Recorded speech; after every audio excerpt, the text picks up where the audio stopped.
För 40 år sedan satt jag ensam på en perrong i Hamburg. På väg hem genom Europa från södra Italien till Göteborg. Jag hade missat tågförbindelsen i Rom men lyckats hitta andra tåg. Jag visste vilken oro mina föräldrar skulle känna när jag inte dök upp med det avtalade tåget till Göteborg. Men utan ett öre på fickan så kunde jag inte ringa dem.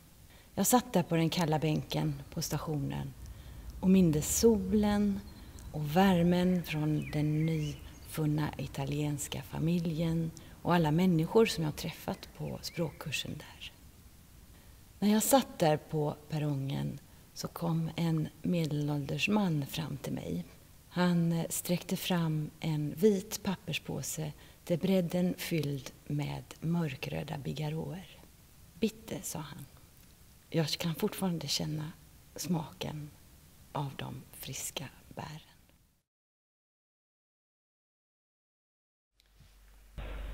كان عمري 12 سنة وقت شاركت بأول حملة تطوعية. حبيت أشارك بالحملة التطوعية اللي نظمتها مدرستي لزيارة دار العجزة. كنت متحمس للفكرة أني أروح أشوف حياة المسنين وكبار السن، شلون كانت حياتهم، كيف كانوا عايشين، كيف كانت الرعاية فيهم، لأني كنت بعتقد أنه جزء كبير من كبار المسنين مهمولين بالمدينة اللي كنت عايش فيها. وقت وصلنا للمبنى كان المبنى قديم وكان بعيد عن المدينة. وقت دخلنا لجوا كانت ريحة الأدوية ومعبية كل المبنى. فأول ما شافونا المسنين انبسطوا وكتير فرحوا بشافونا، لأني من مدة طويلة ما أجوا شباب ويزاروهم. فحكينا، غنينا، رقصنا، والوقت مش كتير بسرعة. أنا بعتقد أني هذا الشيء قدمته كان جزء كتير بسيط يلي هو جزء كتير قليل من وقتي، بس أنا حسيت أني كان هو شيء كتير كبير بالنسبة لهم.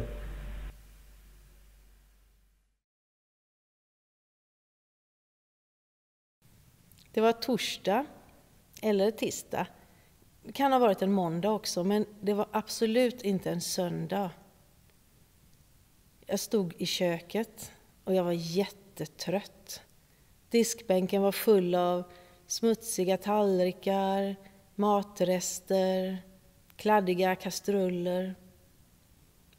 Och vid min sida så stod min dotter. Och hon hjälpte mig att ta hand om all den här disken. Och hon var på så gott humör. Hon ville berätta om någonting som hade hänt henne den dagen.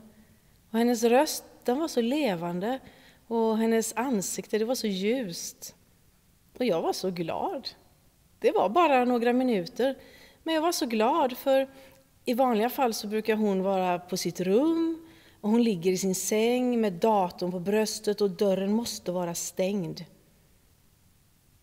Så på kvällen när jag la mig för att sova, då tänkte jag på de här minuterna och jag kände att det var dagens höjdpunkt. Då när vi hade stått där i köket och tagit hand om disken och hennes ansikte, det var ljust.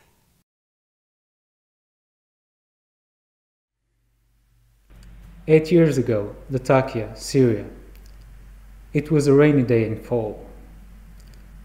It was my first day at med school.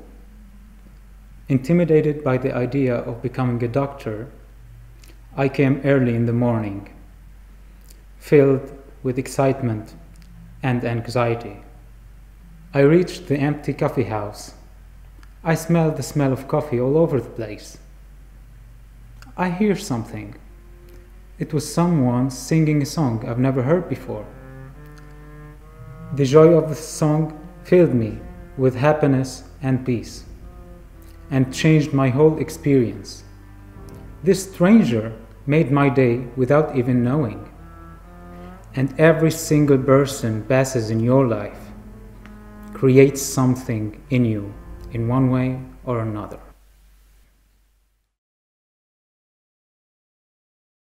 I was in Istanbul about 2 years ago in the summer, and I decided to go to dance.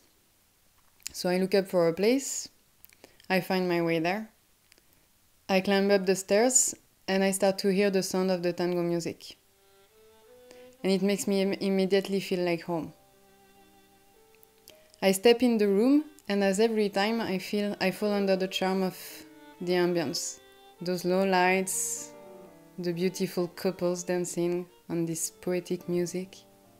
I changed to my tango shoes and I look around, trying to catch someone's eyes. And I meet the eyes of this other dancer. We keep on looking at each other, which means that we want to dance together.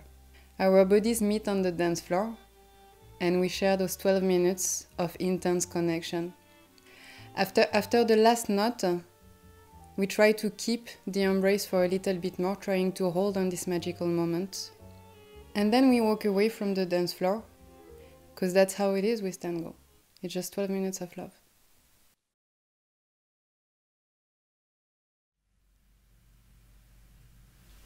دمشق من 2 وعدت بنتي برحلة. بنتي عمرها 3 سنوات. الصبح كالعادة نوار بأوعيها الجديدة وضحكتها معبية المكان. فتحت إيدي وقلت لها اركضي يا نوار، اركضي لحضني يا نوار، اركضي. ما كملت الجملة وإذ بقذيفة هزت البيت هز.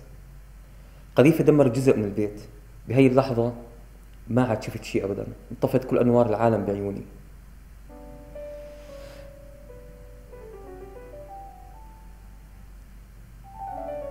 بوسط هاي الضباب وهي الغبرة قعدت أدور. شفت في شيء عم يلمع، شيء عم يتحرك. نوار عايشة.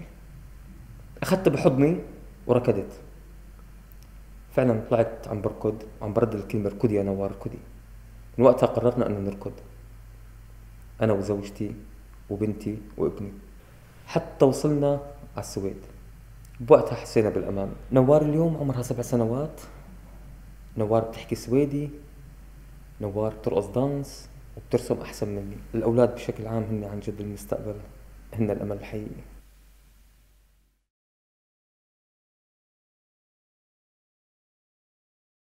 ثمانية رمضان يوم معجزة بحياتي.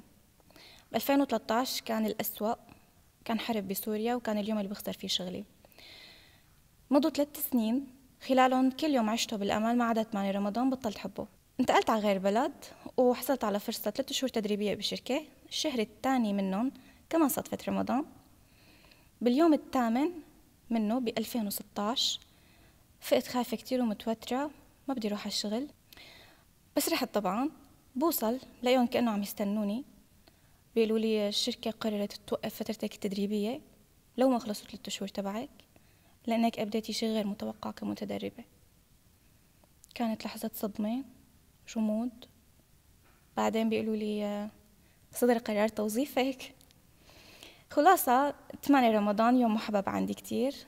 الأمل موجود، بس نآمن أنه هو عن جد موجود.